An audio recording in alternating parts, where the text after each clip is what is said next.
Hello my dear students, welcome to our classroom.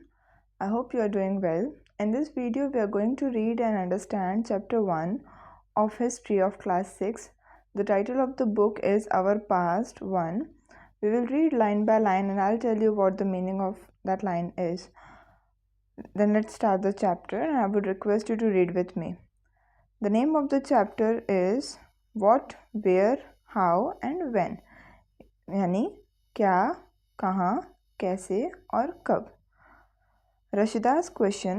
Rashida sat reading the newspaper. Suddenly her eyes fell on a small headline, 100 years ago. How? She wondered. Could anyone know what had happened so many years ago? Rashida एक छोटी सी बच्ची है. वो newspaper पढ़ रही थी. अचानक से उसकी आंखें एक छोटी सी हेडलाइन पर पड़ी जहां लिखा था कि 100 साल पहले. उसने सोचा कि ये कैसे हो सकता है कि किसी को ये पता हो कि 100 साल पहले क्या हुआ. अब आप पहले क्या हुआ ये कैसे पता लगा सकते हैं. Finding out what happened. Yesterday, you could listen to the radio, watch television, read a newspaper. अगर आपको बीते हुए कल के बारे में जानना है तो आप रेडियो सुनिए, न्यूज़पेपर पढ़िए या टेलीविज़न यानी टीवी देखिए. Last year, ask somebody who remembers. पिछले साल के बारे में अगर जानना है तो किसी को पूछिए जिसको याद हो.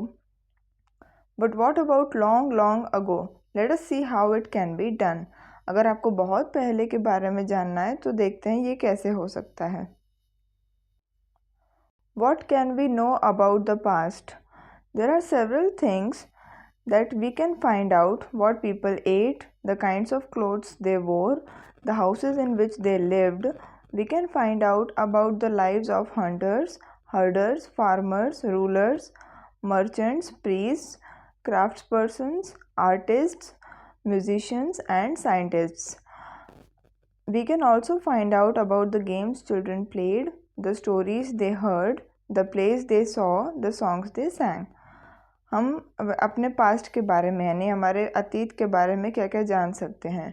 बहुत सारी चीज़ें हैं जो हम जान सकते हैं, जैसे उस समय पर लोग क्या खाते थे, उस समय पर वो लोग किस किस्म के कपड़े पहनते थे, किस किस्म के घरों में वो लोग रहते थे.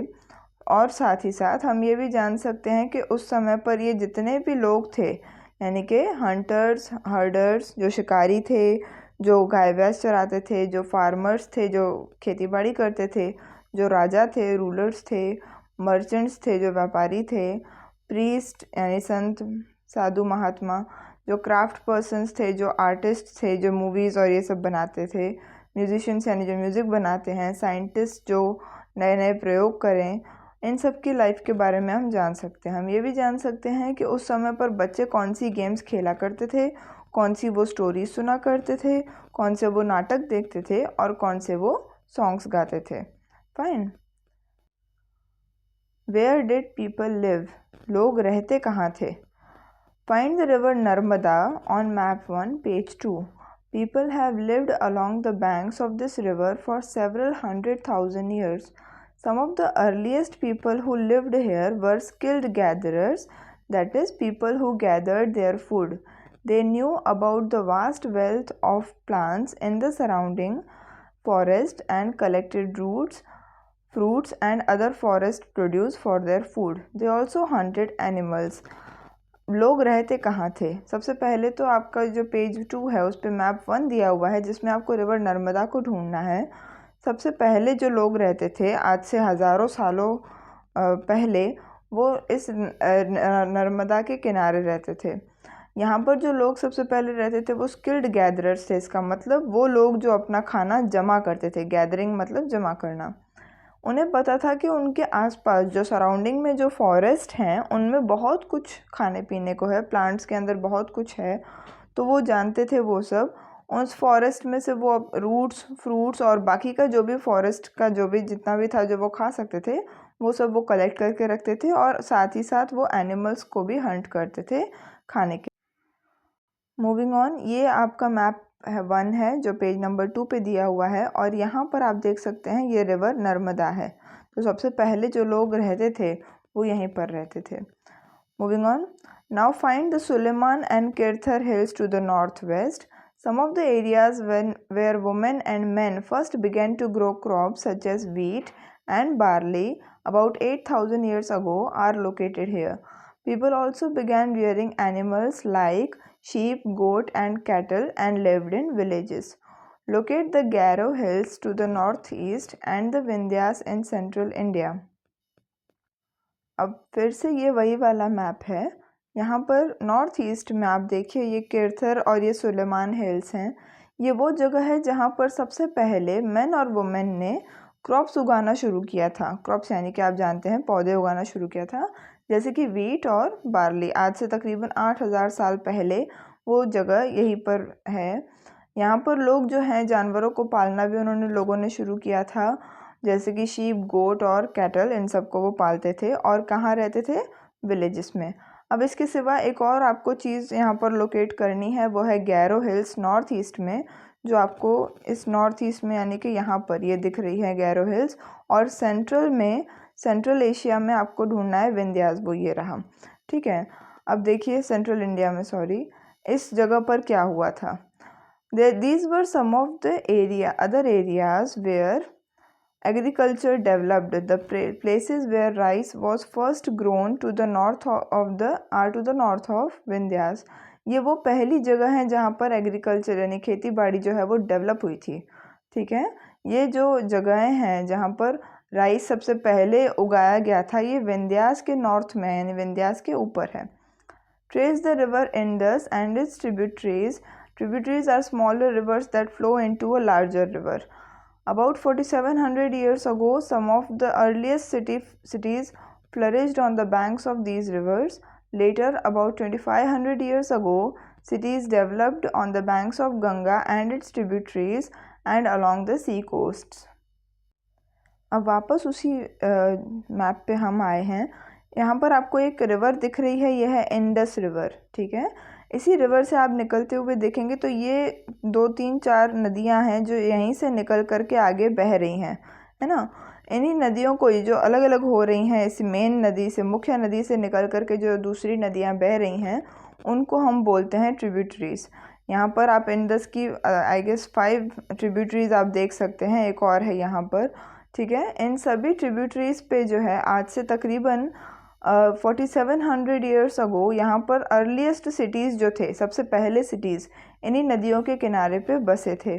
फिर 2,500 साल बाद यानी कि 4,700 ईयर्स अगो से लेकर के अब आप आ जाइए 2,500 ईयर्स अगो पे, तो उसके बाद जो हुआ, जो सिटीज़ थे वो गंगा के किनारे पर बसने लगे। और जो सी कोस्ट से, जैसे कि मुंबई जो है वो समुद्र किनारे पे बसा हुआ है, तो 2,500 साल पहले आज से जो सिटीज़ थे वो गंगा के किनारे और समुद्र के किनारे पर भी आने लगे थे। Locate the Ganga and its tributary called the Son. Ganga और इस उसकी जो ट्रिब्यूटरी है उसको भी आप लोकेट कर सकते हैं। ये देखिए, ये गंगा है और ये उसी की एक ट्रिब्यूटरी है सोन। याद रखिएगा ट्रिब्यूटरी क्या है। ट्रिब्यूटरी वो नदी है जो मेन रिवर से निकल करके जो स्मॉलर रिवर्स जाती हैं और वो वापस मिलती भी हैं लार्जर रिवर में ही। ठीक है, जैसे फॉर एग्ज़ाम्पल अगर हम आपको बताएं तो ये सोन नदी शुरू यहाँ से हो रही है, लेकिन वो आगे जाके मिल किस में जाएगी? गंगा में। ठीक है, तो ये सोन जो है वो गंगा की ट्रिब्यूटरी कहलाएगी। In ancient times, the area along these rivers to the south of Ganga was known as Magadh. ये बहुत इंपॉर्टेंट चीज़ है जो आपको याद रखनी है। पहले के ज़माने में जब ये इन नदियों के आसपास का जो एरिया था और जो साउथ, गंगा के साउथ तक का जो एरिया था, इस एरिया को वो मगध के नाम से जानते थे। Its rulers were very powerful and set up a large kingdom. Kingdoms were set up in other parts of the country as well. अच्छा, यहाँ के जो मगध के जो रूलर्स थे वो बहुत ज़्यादा पावरफुल थे, बहुत ज़्यादा ताकतवर थे और उन्होंने अपना एक बड़ा सा साम्राज्य, लार्ज किंगडम उन्होंने अपना सेटअप कर लिया था। इनके किंगडम्स जो हैं हमारे कंट्री के बाकी के पार्ट्स में भी उन्होंने सेट किए थे।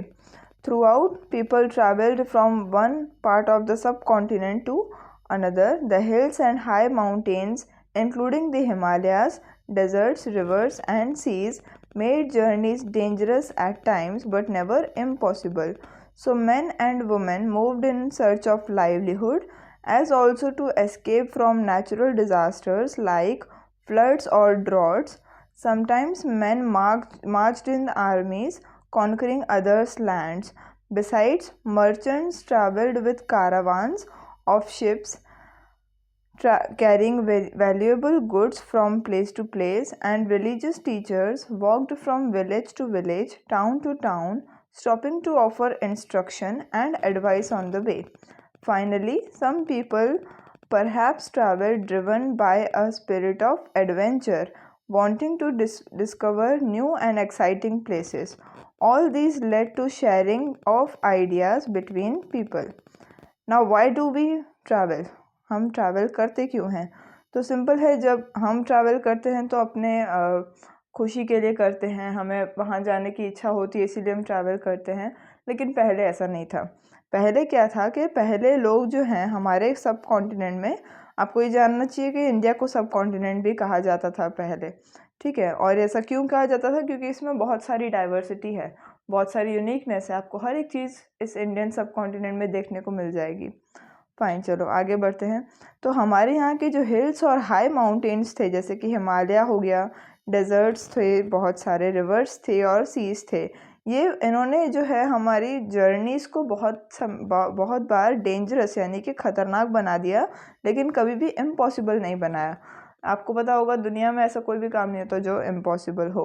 तो मेन और वुमेन जो हैं वो अपने लाइवलीहुड के लिए यानी अपने जीवन के लिए, जीवन की रोज़मर्रा की जो ज़रूरतें हैं उनके लिए वो मूव करते थे, या तो फिर कभी कभी उनको नेचुरल डिज़ास्टर्स यानी जो कुदरती आफतें होती हैं जैसे कि फ्लड्स और ड्रॉट्स, फ्लड यानी कि बहुत सारा पानी आ जाना और ड्रॉट यानी कि सूखा पड़ जाना, बिल्कुल पानी ना होना। कभी कभी जो मेन थे वो मार्च करते थे यानी चलते थे आर्मीज़ में। सारी आप आर्मी देखो पहले वाली, उसमें मैन ही होते थे, और वो आर्मीज़ में इसीलिए चलते थे क्योंकि उनको दूसरों की लैंड पे कब्ज़ा करना होता था, उसकी लैंड को उनको जीतना होता था। उसके सिवा जो मर्चेंट्स थे वो कारावान्स में ट्रैवल करते थे या तो शिप में ट्रैवल करते थे, और वो क्या लेके चलते थे अपने साथ? वैल्यूएबल गुड्स जो उनको बेचने रहते थे या कहीं से उन्होंने ख़रीदे होंगे। मर्चेंट यानी कि एक व्यापारी, सिंपल। तो एक जगह से दूसरी जगह उन वैल्यूएबल गुड्स को वो लेके जाते थे।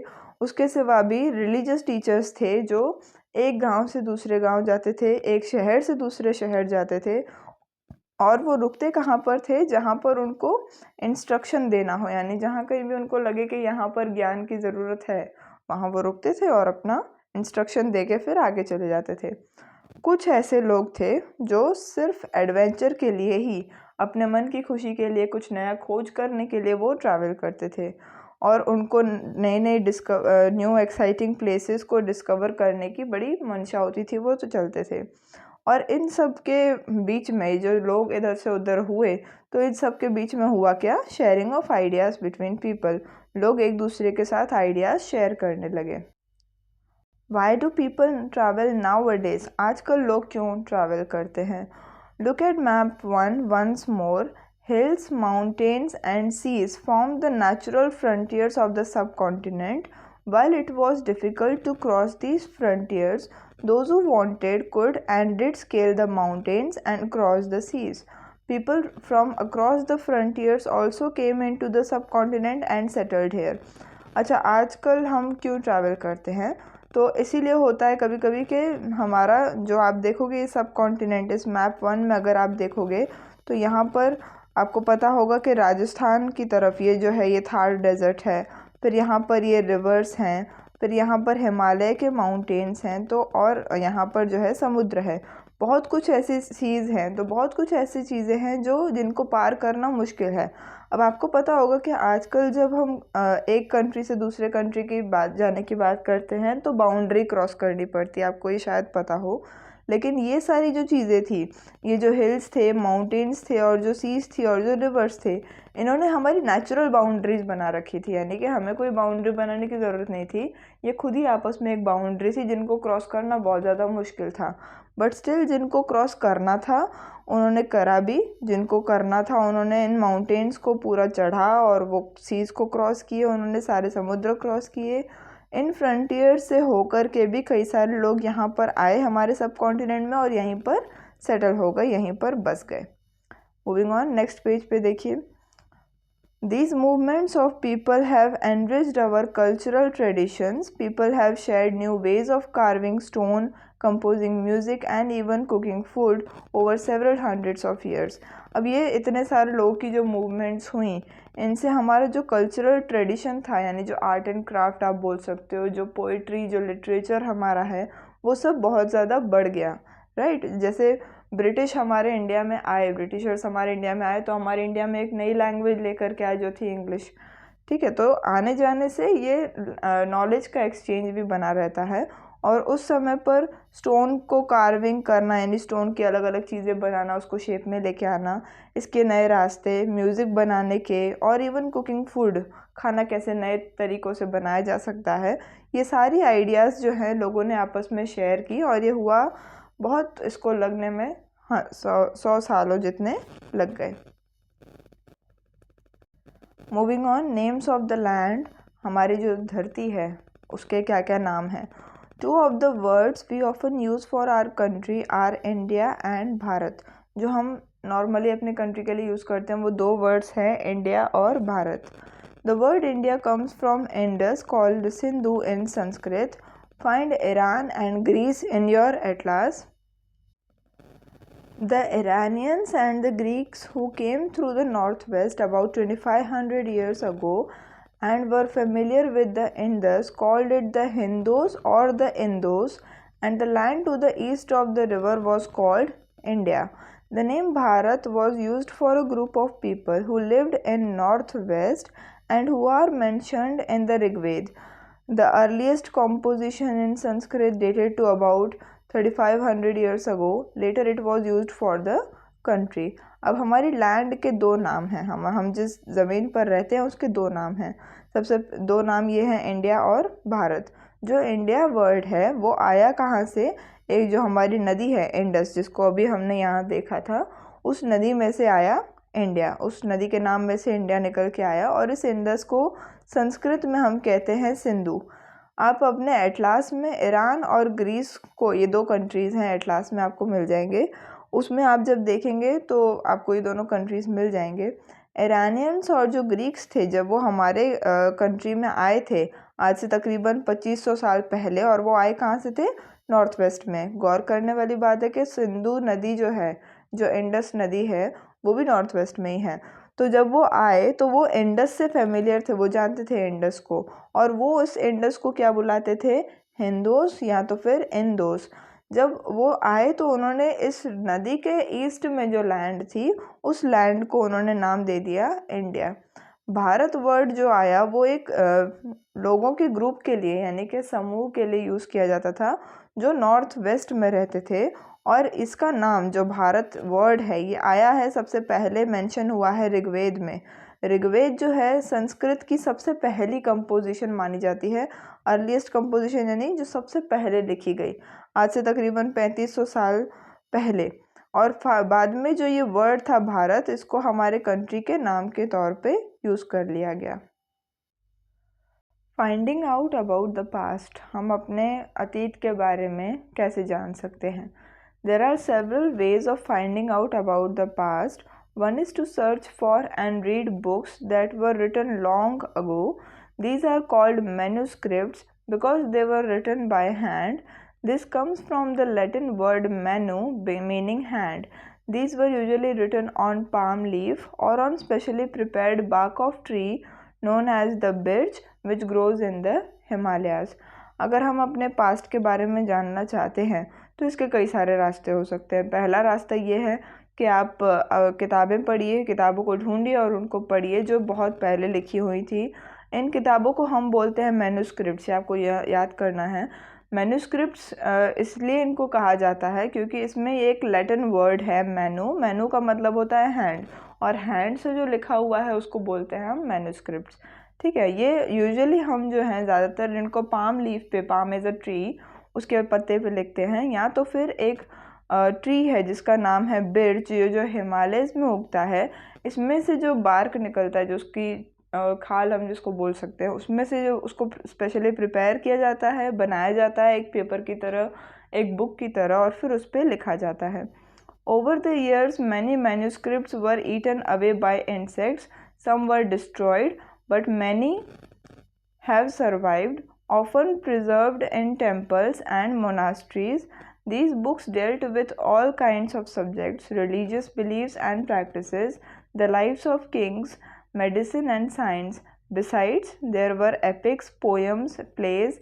Many of these were written in Sanskrit, others were in Prakrit, languages used by ordinary people, and Tamil. एक यहाँ पर आप एग्जाम्पल देख सकते हैं, मैन्यूस्क्रिप्ट का ये एग्जाम्पल है, ये वाली ये एक पाम लीफ पर है, ठीक है। अब आगे देखिए, जो मैन्यूस्क्रिप्ट्स थी वो बहुत साल तक तो बहुत सारे कीड़े मकोड़े उनको खा गए, कुछ जो है एकदम डिस्ट्रॉय हो गई, ख़त्म हो गई, लेकिन बहुत सारी ऐसे हैं जो आज भी सरवाइव कर गई हैं। इन मैन्यूस्क्रिप्ट्स को कहाँ रखा जाता है? टेम्पल्स में या मोनास्ट्रीज़ में, जहाँ पर साधु महात्मा लोग बैठे रहते हैं इनको पढ़ने के लिए। वही लोग इनको पढ़ेंगे, बाकी लोग तो पढ़ेंगे नहीं। ये इन बुक्स में बहुत सारे सब्जेक्ट्स के ऊपर बात की गई है, जैसे कि उस समय पर क्या उनके विश्वास थे, क्या मान्यताएं थी, क्या प्रैक्टिसेस थी, उस समय पर जो राजा महाराजा थे उनकी लाइफ कैसी थी, मेडिसिन और साइंस यानी दवाइयों के बारे में, साइंस विज्ञान के बारे में भी बहुत कुछ दिया हुआ था उसमें।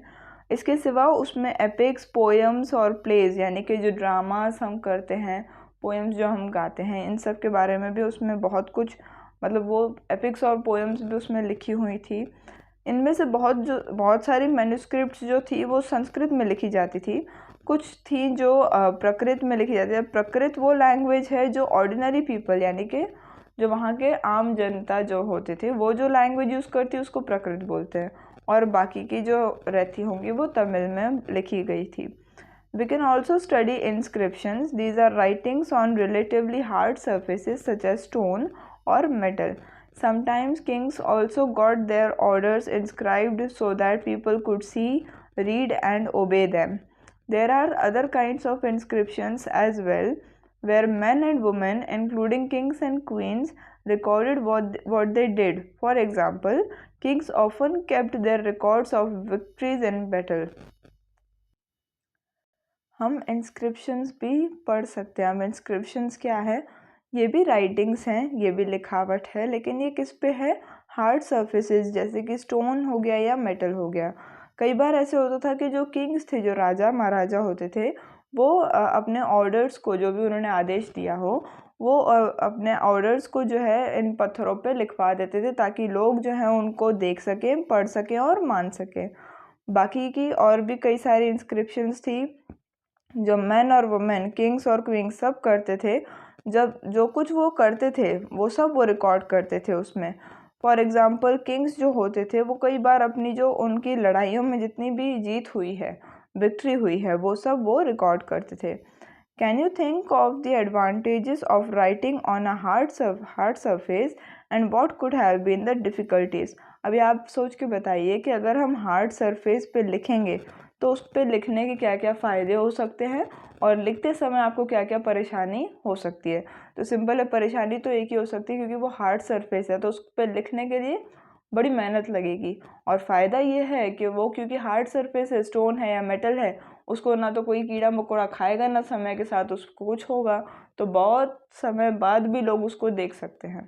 Fine. There were many other things that were made and used in the past. Those who study these objects are called archaeologists.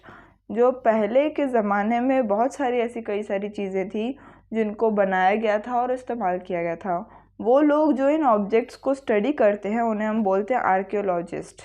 ठीक है। They study the remains of buildings made of stone and brick, paintings and sculpture. They also explore and excavate, dig under the surface of the earth to find tools, weapons, pots, pans, ornaments, and coins. Some of these objects may be made of stone, others of bone, baked clay, or metal. Objects that are made of hard, imperishable substances usually survive for a long time. अब यही बात मैंने आपको भी बताई कि अगर आप स्टोन पे इंस्क्राइब करवाते हैं तो वो क्यों ज़्यादा लंबे के समय के लिए चलेगा, क्योंकि वो एक इम्पेरिशेबल गुड है। उसको अगर आप जब तक कुछ करोगे नहीं तब तक उसको कुछ होगा नहीं। फाइन। तो ये जो आर्कियोलॉजिस्ट्स हैं वो बिल्डिंग्स के जो बचे हुए जो बिल्डिंग्स हैं जो स्टोन और ब्रिक की बनी हुई हैं, अब उन बिल्डिंग्स में जो भी सामान बचा हुआ है उसको वो स्टडी करते हैं। उसके अंदर जो भी पेंटिंग्स और जो स्कल्पचर है उसको वो स्टडी करते हैं। कई बार वो एक्सकवेट भी करते हैं। एक्सकवेट करने का मतलब है कि ज़मीन के अंदर खोदना, है ना। कई सारी ऐसी चीज़ें हैं जो टूल्स या बोल सकते हो वेपन्स, पॉट्स, पैन्स और ऑर्नामेंट्स या कॉइन्स, ये सब ज़मीन में से कई बार ही निकलता है। इनमें से जो भी ऑब्जेक्ट्स जो स्टोन के बने हुए हैं, जैसे कि आप बोल सकते हैं कि जो टूल्स हैं वो स्टोन के बने हुए होंगे, जो ऑर्नामेंट्स हैं वो मेटल के बने हुए होंगे, जो पॉट्स हैं वो बेक्ड क्ले के बने होंगे, वेपन्स कई बार बोन के बने होते थे। तो ये सारी चीज़ें उनको मिलती थी और वो ये पता लगाते थे कि उस समय इंसान कौन सी चीज़ से क्या बनाने में मतलब सक्षम था, उसको क्या बनाना आता था। ठीक है। इनमें से जो भी ऑब्जेक्ट्स हार्ड या कड़क चीज़ के बने हुए होंगे वो ज़्यादा समय के लिए सरवाइव कर जाते हैं, टिक जाते हैं। Moving on. अच्छा, यहाँ पर एक और चीज़ है। इस पेज पर अगर आप ये इमेज देखेंगे तो ये इमेज है, एक इंस्क्रिप्शन है ये पूरा। इस इंस्क्रिप्शन का तकरीबन हम टाइम बता सकते हैं आज से 2250 साल पहले। ये इंस्क्रिप्शन जो है आज के अफ़गानिस्तान की एक जगह है कांदाहर, वहाँ पर मिला था। ये एक हमारे रूलर थे अशोका नाम के, उनके ऑर्डर पे ये लिखा गया था। अब आप अगर इसको ध्यान से देखेंगे तो इसके फर्स्ट हाफ में कोई और लैंग्वेज है और नीचे वाले हाफ में कोई और लैंग्वेज है। तो इस वाले में अगर आप ध्यान से देखें तो इसके टू स्क्रिप्ट्स हैं, दो लैंग्वेजेस हैं, एक है ग्रीक और दूसरी है अरामिक। टॉप में जो है वो है ग्रीक और जो नीचे है वो है अरामिक। ठीक है। अच्छा, यहाँ पर एक और चीज़ है जो आप आगे चल कर के चैप्टर 8 में पढ़ेंगे। जब कभी भी आप कुछ भी लिखते हैं तो उसको लिखते समय आप एक स्क्रिप्ट का यूज़ करते हैं। स्क्रिप्ट के अंदर जो है लेटर्स और साइंस आते हैं। जैसे आपने A to Z पढ़ा, A to Z जो है वो इंग्लिश स्क्रिप्ट का एक हिस्सा है। आपको अगर A to Z आ जाएगा तो आप उस इंग्लिश लैंग्वेज में कुछ भी लिख पाएंगे, फाइन। तो ये स्क्रिप्ट का एक हिस्सा होता है। इसी इंस्क्रिप्शन में आप जो भी साइंस देख रहे हैं वो शायद आपको ना समझ आए, लेकिन जिस इंसान को इस लैंग्वेज को मतलब उस लैंग्वेज की स्क्रिप्ट पता होगी वो इसको पढ़ भी लेगा, सिंपल बात है। मूविंग ऑन, आगे एक और दो तीन इमेजेस दी हुई हैं। एक लेफ्ट साइड पर आपको एक ओल्ड सिटी से मिला हुआ एक पॉट दिख रहा है। ऐसे पॉट्स जो हैं आज से 4700 ईयर्स पहले बनाए जाते थे। राइट साइड में एक ओल्ड सिल्वर कॉइन है ये वाला, जो आज से तकरीबन 2500 साल पहले इनके इस्तेमाल होते थे, ऐसे वाले कॉइन्स के। Archaeologist also look for bones of animals, birds, and fish to find out what people ate in the past. Plants remains survive far more rarely. If seeds of grain or pieces of wood would have been burnt, they survive in a charred form. Do you think cloth is found frequently by archaeologists? Archaeologist जो हमारे हैं वो bones के लिए भी खोज करते हैं। अब किसकी बोन? जो एनिमल्स, बर्ड्स और फिश, इनकी बोन के लिए भी वो खोजते हैं। और इसको खोजने से उनको पता लगता है कि उस समय पर लोगों ने खाया क्या होगा या वो क्या खाते थे। ठीक है। प्लांट्स की जो चीज़ें होती हैं, जो प्लांट्स में से जो चीज़ें निकलती हैं, जैसे आप जो प्लांट प्रोड्यूस खाते हैं, जैसे बनाना का पील हो गया, ऑरेंज का पील हो गया, ऑनियन का पील हो गया, इनके छिलके जो हैं बहुत ज़्यादा समय तक नहीं रहेंगे, लेकिन ये जो इनकी बोन्स हैं वो ज़्यादा समय तक रह भी सकती हैं। तो यहाँ पर जो प्लांट रिमेन्स हैं वो बहुत रेयरली सरवाइव करते थे, अनलेस मान लो आपने किसी ग्रेन या वुड को जला दिया है। किसी चीज़ को अगर आप जला देंगे तो उसके जो बाकी का जो हिस्सा होता है जिसको हम एशेस बोलते हैं वो रह जाता है। अच्छा, क्या आपको लगता है कि आर्कियोलॉजिस्ट को क्लोथ बार बार मिलता होगा? सोच के बताइएगा। Historians that is scholars who study the past often use the word source to refer to the information found from manuscripts, inscriptions, and archaeology. Once sources are found, learning about the past becomes an adventure as we reconstruct it bit by bit. So, historians and archaeologists are like detectives who use all these sources like clues to find out about our pasts. अच्छा, historians sorry एक अलग चीज़ है historian. Historian जो है वो एक पढ़ा लिखा विद्वान होता है जो पास्ट को स्टडी करता है। ये लोग एक वर्ड यूज़ करते हैं जिसको हम यहाँ पर कहते हैं सोर्स। सोर्स का मतलब है कि उनको इन्फॉर्मेशन मिली कहाँ से। जैसे कि उनको मैन्युस्क्रिप्ट्स जो हम हाथ से लिखी हुई जो भी है मैन्युस्क्रिप्ट्स उसमें से मिली। इंस्क्रिप्शंस यानी लिखावट ही है लेकिन हार्ड मेटल पे है, स्टोन पे है या किसी और चीज़ पे है। और आर्कियोलॉजी यानी जो आर्कियोलॉजिस्ट ने ढूंढा, जैसे कि ये पॉट्स ढूंढे, कॉइन्स ढूंढे, ये सब जो भी चीज़ें उन्होंने ढूंढी, इनमें से उनको जो जो इन्फॉर्मेशन मिलती है उसको वो सोर्स कहते हैं। एक बार अगर वो सोर्सेज मिल जाएं तो पास्ट के बारे में जानना या उसके बारे में लर्न करना ये एक एडवेंचर की तरह हो जाता है। क्यों? क्योंकि आप उसको एक एक धीरे धीरे करके आप अपनी आंखों में उसको रिकंस्ट्रक्ट करते हैं। आप सोचते हैं कि अच्छा ये उन्होंने खाया होगा तो उनको ये भी आता होगा या ये भी उन्होंने किया होगा। तो ये धीरे धीरे आप एक दिमाग में अपने एक काइंड ऑफ पिक्चर बना लेते हैं कि ठीक है ये सब हुआ होगा। तो ये एक एडवेंचर की तरह होता है। और हिस्टोरियंस और जो आर्कियोलॉजिस्ट हैं वो हमारे लिए एक डिटेक्टिव हैं, खुफिया जासूस जिसको हम कहते हैं। वो इन सारे सोर्सेस को एक क्लू की तरह मानते हैं। जैसे आपने देखा होगा कि एक छोटा सा सबूत मिल जाए तो आदमी उस चीज़ तक पहुंच ही जाता है। तो ये यहाँ पर इनको एक क्लू मिलता था ताकि वो अपने अतीत के बारे में जान सकें। अच्छा, यहाँ पर पास्ट है यानी एक अतीत नहीं था, बहुत सारे अतीत थे। वन पास्ट और मैनी, हमारा एक अतीत था या बहुत सारे अतीत थे। Did you notice the title of this book our past? Last में एस लगा हुआ है। We have used the word past in plural to draw attention to the fact that the past was different for different groups of people.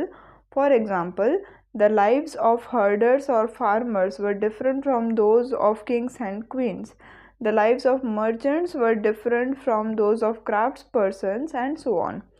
Also, as is true even today, people follow different practices and customs in different parts of the country. For example, today most people living in Andaman Islands get their own food by fishing, hunting, and collecting forest produce. By contrast, most people living in the cities depend on others for supplies of food. Differences such as these existed in the past as well. अच्छा, हमारा एक अतीत नहीं है, हमारे बहुत सारे अतीत हैं। ठीक है, इस बुक का टाइटल में ही आप देख सकते हैं कि लास्ट में पास्ट नहीं है, पास्ट के लास्ट में एस भी लगा हुआ है, यानी कि बहुत सारे पास्ट थे, प्लूरल में फॉर्म आ गया यहाँ पर। क्यों ऐसा था? क्योंकि अलग अलग जो समूह थे लोगों के, अलग अलग जो ग्रुप्स थे, उनके लिए उनका पास्ट भी अलग था। फॉर एग्ज़ाम्पल अगर हम सोचें कि जो हर्डर्स और फार्मर्स थे, जो गाय भैंस बकरी को पालते थे, और जो फार्मर्स जो एग्रीकल्चर करते थे, उनकी लाइफ जो है वो किंग और क्वीन से अलग होगी। तो किंग का पास्ट अलग होगा, फार्मर का पास्ट अलग होगा, सिंपल बात है। Lives of merchants were different from crafts persons. जो मर्चेंट्स थे, जो व्यापारी लोग थे, उनकी ज़िंदगी अलग थी। जो क्राफ्ट पर्सन थे, जो ड्राइंग और आर्ट एंड क्राफ्ट में जिनका बिजनेस था, उनकी लाइफ्स अलग थी। तो इन दोनों के भी जो पास्ट होंगे वो भी अलग अलग होंगे। इसी तरह से आप देख सकते हैं कि हर किसी के पास्ट जो है वो अलग अलग हैं। आज भी ये बात ट्रू है कि अलग अलग जगह पर लोग अलग अलग प्रैक्टिसेस और कस्टम्स यानी अलग अलग उनके बिलीव्स हैं, अलग अलग वो रीत रिवाज चलते हैं। आज भी ये ऐसा होता है, तो तब भी होता होगा, है ना। तो जैसे मान लो आप एग्ज़ाम्पल, अंडमान आइलैंड्स में जो लोग रहते हैं वो अपना फूड अपने आप पैदा कर लेते हैं। कैसे?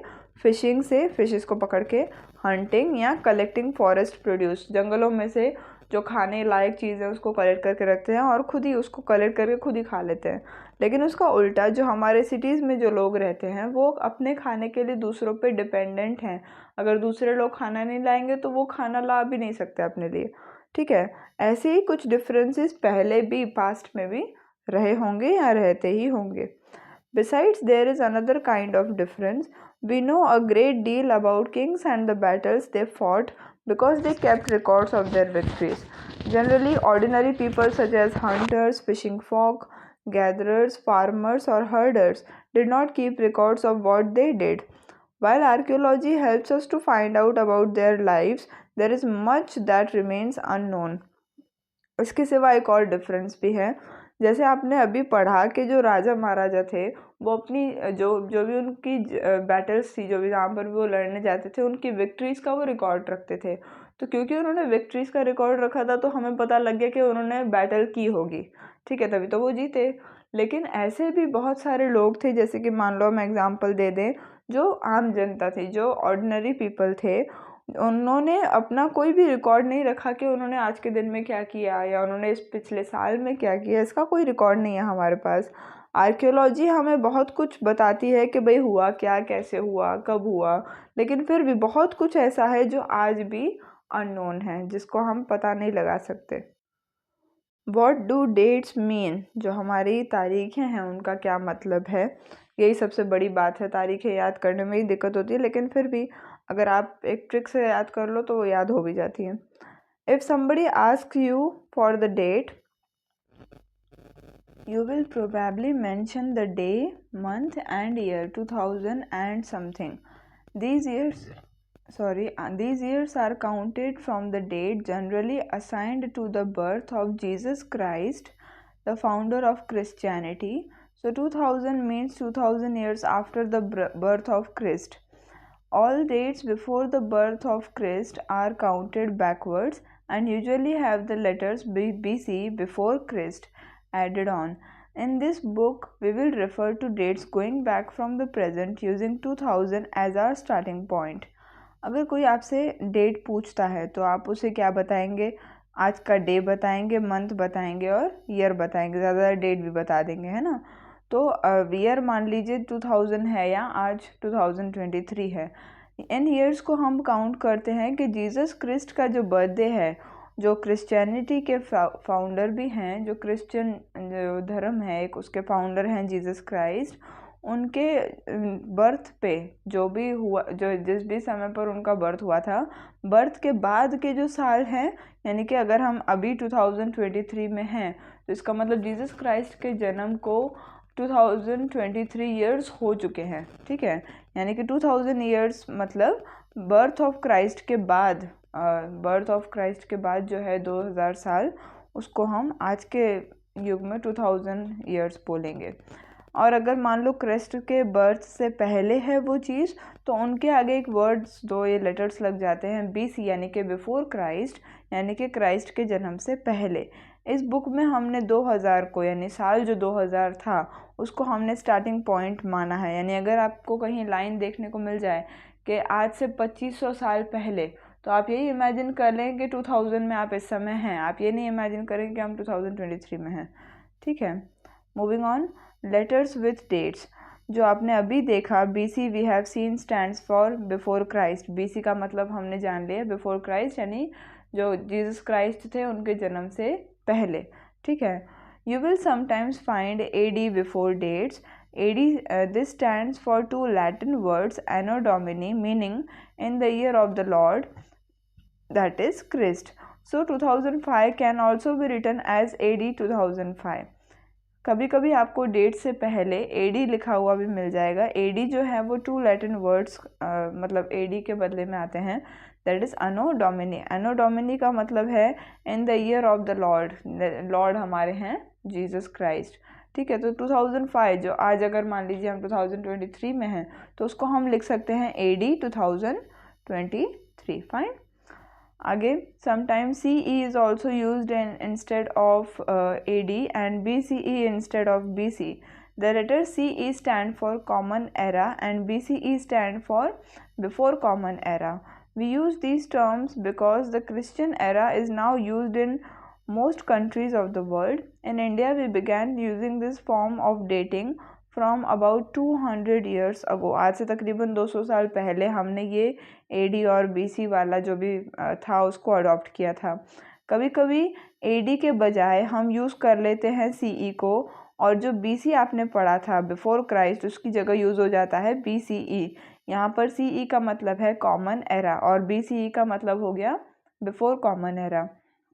और ये टर्म्स इसीलिए यूज़ किए जाते हैं क्योंकि जो भी मोस्टली जितने भी कंट्रीज़ हैं वर्ल्ड के, उन्होंने क्रिश्चियन एरा को अब अडॉप्ट कर लिया है। इंडिया में ये अडॉप्ट कब हुआ था? आज से तकरीबन 200 ईयर्स अगो।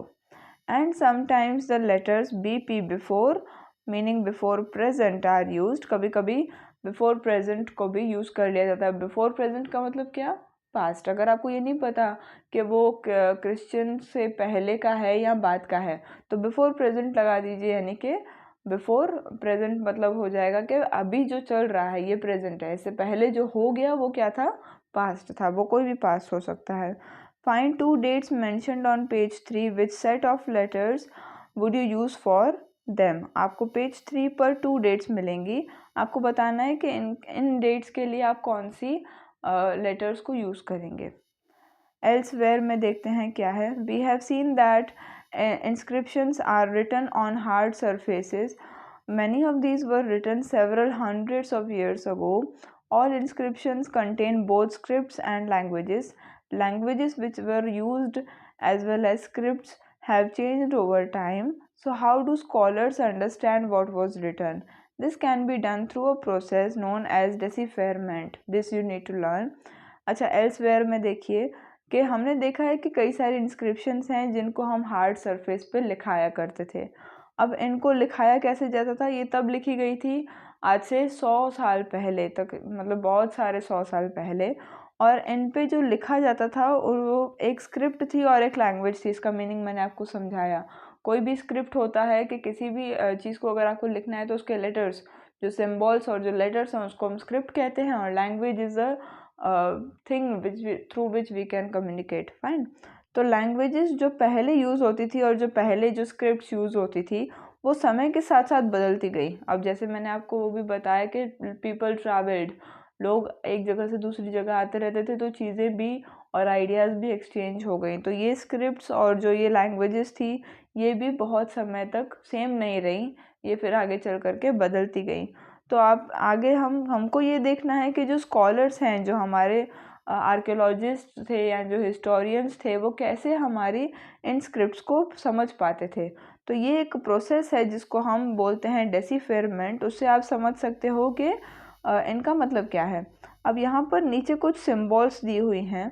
इसका मतलब है P, इसका मतलब है T, this stands to O। ये लायन की फिगर है, उसको L बोलेंगे।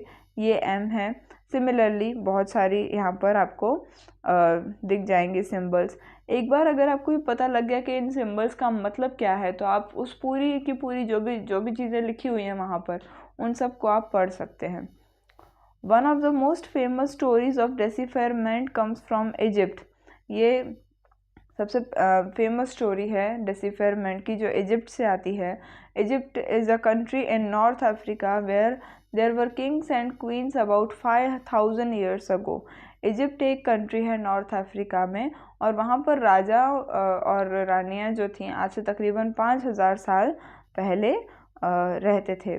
Rosetta is a town on the north coast of Egypt, and here an inscribed stone was found which contained inscriptions in 3 different languages and scripts. These 3 languages were Greek and 2 forms of Egyptian. Scholars who could read Greek figured out that the names of kings and queens were enclosed in a little frame called a cartouche. Then they placed the Greek and the Egyptian signs side by side and identified the sounds for which the Egyptian letters stood. As you can see, a lion stood for L, a bird for A. Once they knew what the letters stood for, they could read other inscriptions as well. ये एक बहुत ही famous कहानी है। Egypt का एक north coast पे एक town है जिसका नाम है रोसेटा। रोसेटा से उनको एक इंस्क्राइब्ड स्टोन, यानी कि एक पत्थर पे लिखावट थी, और वो पत्थर उनको मिला था। अब इस पत्थर में 3 अलग अलग लैंग्वेजेस में लिखा गया था। एक लैंग्वेज थी ग्रीक, और दूसरा वो जो कंट्री था इजिप्ट, उसी की 2 अलग अलग 2 forms of Egyptian language were used in that.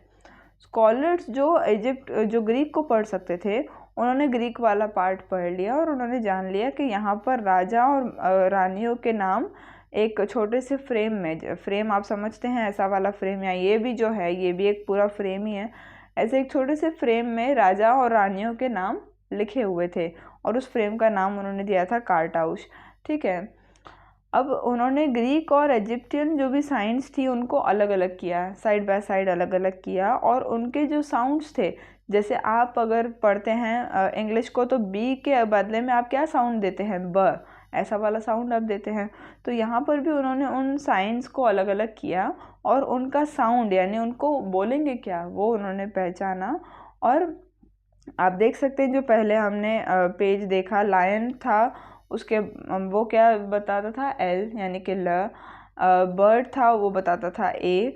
और एक बार अगर उनको ये पता चल गया कि इन सभी लेटर्स का क्या मतलब है तो वो बाकी सारे इंस्क्रिप्शंस जो थे वो पढ़ सकते थे। So this was chapter 1 of class 6 history. I hope you have understood the chapter. Thank you for hearing me out with so much patience. That's all for the day. Thank you so much.